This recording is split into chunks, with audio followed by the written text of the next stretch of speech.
नमस्कार प्यारे बच्चों, आइए देखते हैं और समझते हैं 7th क्लास इंग्लिश का सैम्पल पेपर। और ये सैम्पल पेपर जो है आपकी हेल्प करेगा जो आपका एग्ज़ाम कल है। ठीक है, यानी कि कल 21 मार्च 2025 पेपर आएगा आपको 60 नंबर का। यहाँ देखो लिखा हुआ है 80, लेकिन पेपर आएगा 60 का, क्योंकि 20 नंबर आपके होंगे रीडिंग स्किल के। अब पैटर्न क्या रहेगा आपके पास बेटा, 10 क्वेश्चन आएंगे ऑब्जेक्टिव और मोस्टली उसमें से ग्रामर के होंगे। उसके बाद 5 क्वेश्चन आपके पास होंगे 1-1 मार्क्स के ही ऑब्जेक्टिव टाइप, जिसमें आपके पास कुछ बुक के होंगे, कुछ ग्रामर पोर्शन होगा। उसके बाद 6 क्वेश्चन 12 मार्क्स के 2-2 नंबर वाले, वो क्वेश्चन आंसर ही होंगे। फिर आपके पास 6 क्वेश्चन आएंगे 3-3 मार्क्स के, वो होंगे 18 नंबर के। उसी में क्या होगा, एक आपके पास एक्सट्रैक्ट होगा पोएम से, उसमें से भी 3 क्वेश्चन पूछे जाएंगे, तो वो भी आपने अच्छे से करना है। फिर उसके बाद क्वेश्चन नंबर 28, 29 और 30, ये समझ लीजिए ये कैसे रहेगा। 28 क्वेश्चन नंबर आपको एक टेबल हो सकता है जिसमें से क्वेश्चन आंसर पूछे जाएंगे। फिर आपके पास एक समरी आ सकती है, समरी हम हो सकता है पेपर के बीच में डिस्कस करें कि कौन कौन सी इंपॉर्टेंट समरीज हैं। और फिर एक आपको आएगी लेटर या पैराग्राफ, वो भी हम आपको कोशिश करेंगे कि डिस्कस करके बताएं कि कौन कौन से इम्पोर्टेंट हैं। तो चलिए शुरू करते हैं। सबसे पहला क्वेश्चन है, the king finally decided to seek the advice of certain dash. तो यहाँ पर आ जाएगा हर्मिट। अब अगर हम इसकी बात करें कि ये क्वेश्चन नहीं आता तो क्या आ सकता है, इसमें देखिए क्वेश्चन ये भी आ सकता है कि राजा 3 क्वेश्चंस के जवाब क्यों चाहता था। Why did the king want to know the answer of the 3 questions. आपको ये क्वेश्चन भी देखने को मिल सकता है, या इसके अलावा आपको छिवी के क्वेश्चन भी देखने को मिल सकते हैं, वो भी इम्पोर्टेंट हैं।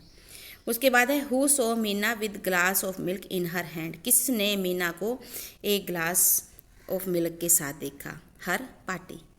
उसके बाद choose the correct spelling. Discipline बहुत बहुत इंपॉर्टेंट है बेटा, अच्छे से कर लो इसको, क्योंकि स्पेलिंग्स आपको इस बार भी पूछे जाएंगे और ये तो कर ही लेना। उसके बाद है योर मैजेस्टी। डिसिप्लिन के स्पेलिंग देखिए, ध्यान से समझिए और फिर इसको याद कर लीजिए। उसके बाद है your majesty you should have seen the huge hilsa court who said these words.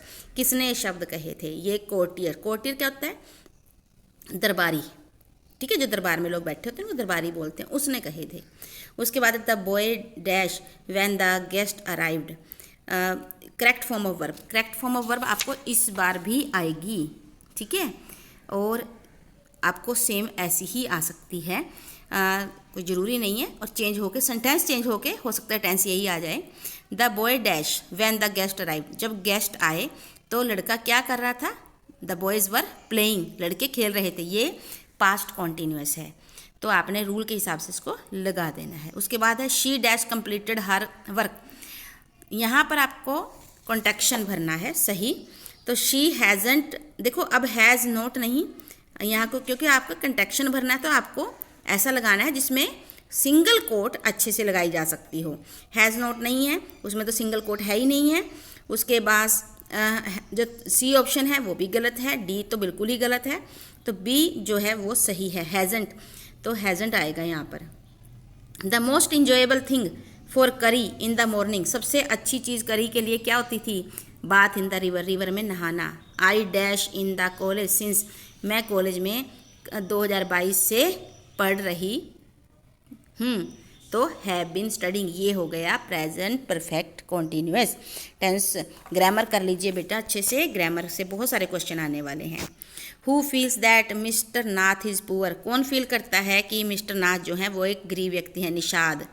उसके बाद है the poem dad and the cat and the tree is. ये क्या है कि ह्यूमरस। ह्यूमरस होता है जो बहुत हंसाती है, ऐसी पोएम है।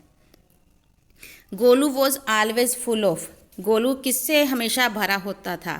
जोक से, क्वेश्चन से, टिटबिट से, फेक स्टोरी से। उसके मन में हमेशा क्या चाहता था, क्वेश्चंस चाहता था। तो इसीलिए बेटा ये क्वेश्चन सी इसका सही आंसर है। और आप ये सारा पेपर कीजिए, आपको यहाँ से बहुत सारे क्वेश्चंस देखने को मिलेंगे, ठीक है। उसके बाद है it dash rain this evening. तो यहाँ पर इसको कंप्लीट करना है। तो इस शाम जो है वो बारिश जो है वो होगी। कंप्लीट सर्टेनिटी, सर्टेनिटी होता है आप सर्टेन बताएंगे भी होगा ही होगा, तो it will rain this evening, जहाँ पर सर्टेनिटी आ जाती है वहाँ पर होगा मतलब होगा ही होगा, तो इसलिए क्या आ जाएगा विल। मस्ट तो तब लगता है ना कि अगर नहीं हुआ तो फाइन लग जाएगा, ठीक है, तो इसलिए विल आएगा। स्टूडेंट्स डैश पे देयर फीस, बच्चों को अपनी फ़ीस पे कर देनी चाहिए in the by the end of this month. अब ये क्या है, एक ओब्लिगेशन है, यानी कि नहीं करोगे तो क्या होगा, फाइन लग जाएगा, नाम भी कट सकता है। तो मस्ट, जहाँ पर जिसे ना करने से फिजिकल पनिशमेंट तक हो सकती हो या फिजिकल लॉस हो सकता हो या पैसों का लॉस हो सकता हो, उसके लिए मस्ट लगता है, ठीक है। आगे है Timothy was brought up by entirely on, तो टिमोथी किसके द्वारा जो था पलता था, किसके ऊपर, पूरा रूप से किसके ऊपर से आश्रित था, तो मिल्क के ऊपर। When the snake विगल्स in the grass and speak, जब विगल्स ने when the snake विगल्स in the grass the speaker, जब वो स्नेक जो आता है ग्रास में आता है विगल करता है, तो स्पीकर क्या करता है, run away from his room, वो अपने रूम से भाग जाता है, ठीक है। नेक्स्ट है what is the name of little dog, little dog का नेम क्या था, क्या नाम था, मुक्कू। तो अच्छे से याद कर लो बेटा, आपको ये सारे प्रश्न आएंगे, काफ़ी पेपर रिपीट होगा, नहीं भी रिपीट होगा तो इससे मिलते जुलते प्रश्न जरूर आएंगे। नेक्स्ट है Ramu is poor dash he manage to educate his son, देखो रामू पुअर था लेकिन फिर भी उसने अपने बच्चे की पढ़ाई के लिए मैनेज किया, तो येट का मतलब होता है फिर भी। उसके बाद है the boy dash for 2 weeks, जो बच्चे थे मिस लगाना है इसमें, correct form of verb, the boy has been missing, the boy has been missing for 2 weeks, present perfect continuous. Who wrote the poem trees, trees poem किसने लिखी है, शर्ले बाउअर ने, आप इसे भी याद कर लें, पेपर में ये भी आ सकता है। नेक्स्ट है उसके बाद I saw a horrible dream last dash, मैंने पिछली रात को एक बहुत ही डरावना सपना देखा। जो दूसरा नाइट है KNIGHT, ये तो योद्धा के लिए यूज़ होता है, NIGHT रात। जय इज़ डैश ऑनेस्ट चाइल्ड, देखो लिखा तो ऑनेस्ट है लेकिन ये होनेस्ट नहीं, ऑनेस्ट है क्योंकि H जो है वो साइलेंट है, तो एन ऑनेस्ट चाइल्ड। उसके बाद है dash earth revolves around the sun, article लगाना है, अर्थ क्या है, एक ही है ना, ज़्यादा अर्थ तो नहीं है ना, तो the earth revolves around the sun, जो एक ही होती हैं दुनिया में बेटे उनके लिए क्या लग जाता है, द, ठीक है, ये भी बहुत इंपॉर्टेंट है, कर लीजिए इसको भी। फिर है work hard you will do in the exams, rewrite using the single sentence, यानी कि आप इसमें सिंगल सेंटेंस के रूप में से यूज़ करें, इसमें कंजक्शन का यूज़ करते हुए काम करें। तो आप लिखोगे if you work hard you will do well in the exam, if you work hard, first form आ गई ना बेटे, you if you work hard you will pass, या you will do well in the exam, ये भी important है, आप इसको अच्छे से कर लें, क्या लगना है आपको काम आएगा। आगे what was the warning of the brother in the poem the shade, shade में ब्रदर की क्या वार्निंग थी, अबाउट द गोस्ट, भूत के बारे में। Harish is dash than his friend Suresh short, short की डिग्री लगानी है, शॉर्ट की डिग्री क्या होगी बेटा, शॉर्टर, फिर तीसरी क्या होगी, शॉर्टेस्ट। आप इसको अच्छे से कर लें, कभी पेपर में ऐसा ना हो कि इसका सिनोनिम पूछ लें शॉर्ट का, ठीक है, टाइनी, और हो सकता है आपको वो पूछ लें एंटोनिम पूछ लें, तो क्या हो जाएगा, लॉन्ग। तो आपके लिए बहुत हेल्पफुल रहने वाली है ये वीडियो।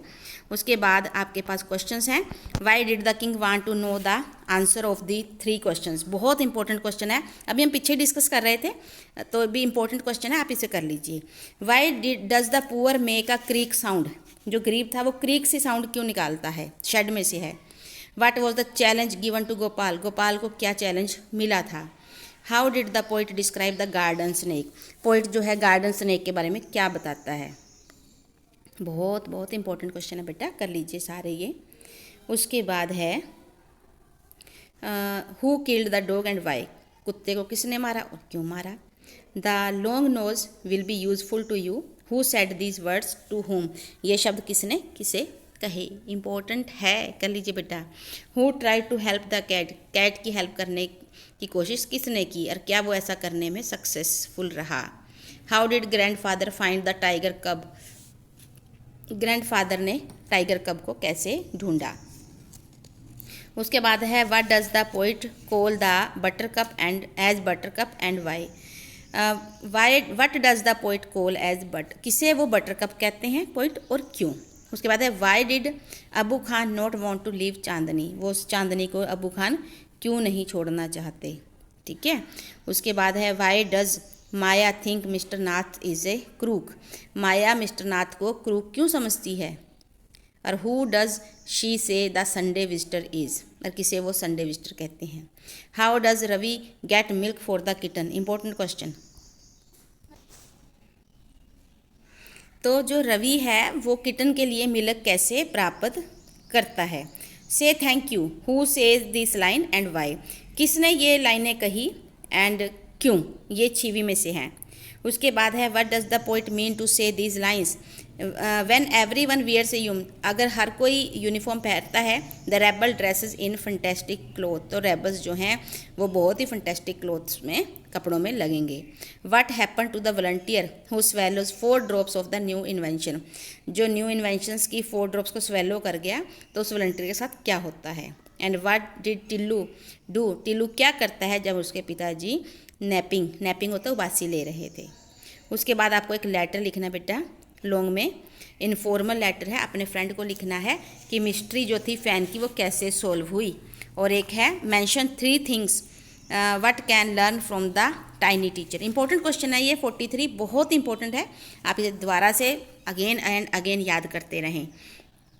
फिर आपके पास बेटा एक नोटिस आया है, नोटिस में नीचे क्वेश्चन पूछे हैं, लेकिन इस बार क्या होगा, इस बार हो सकता है कि आपको एक टेबल पूछे या एक पैराग्राफ आएगा, उसमें से आपसे क्वेश्चन पूछे जाएंगे। अच्छा, लेटर में आप जो इनफॉर्मल लेटर हैं वो भी आप ज़रूर अच्छे से करें कि कौन कौन सी कर सकते हैं। एक तो यहाँ पर दी हुई है इनफॉर्मल लेटर, अपने फ्रेंड को बताना है कि मिस्ट्री कैसे सोल्व हुई। एक आप कर लीजिए इनफॉर्मल लेटर, अपने फ्रेंड को बताना है कि आप किसी टूरिस्ट प्लेस पे गए थे और वहाँ आपने क्या देखा। और तीसरी आप कर लीजिए यहाँ पर इनफॉर्मल लेटर कि अपने छोटे भाई को पढ़ाई में मन नहीं लग रहा तो कैसे उसका पढ़ाई में मन लगाने के लिए प्रेरणा दें। चौथा आप कीजिए इसमें कि कोई वेडिंग सीन देखा आपने तो उस वेडिंग सीन को एक्सप्लेन करना है अपने छोटे भाई को या आपके फ्रेंड को भी हो सकता है। और उसके बाद जो है आपके पास एक आ सकती है वेडिंग सीन के अलावा कोई पैराग्राफ होता है सच्चे मित्र के ऊपर, एक ट्रू फ्रेंड के ऊपर। तो आशा है ये वीडियो भी आपके लिए बहुत लाभदायक रहेगी, जैसे हमारी पहली रही हैं और जैसे आपने हमें बहुत सारा प्यार बाकी वीडियोस में दिया है, इसमें भी दें। हमारे चैनल को सब्सक्राइब कर लें, लाइक करें और बाकी बच्चों के साथ शेयर करें। Thank you, have a nice day, God bless you बेटा। जय हिंद, जय भारत।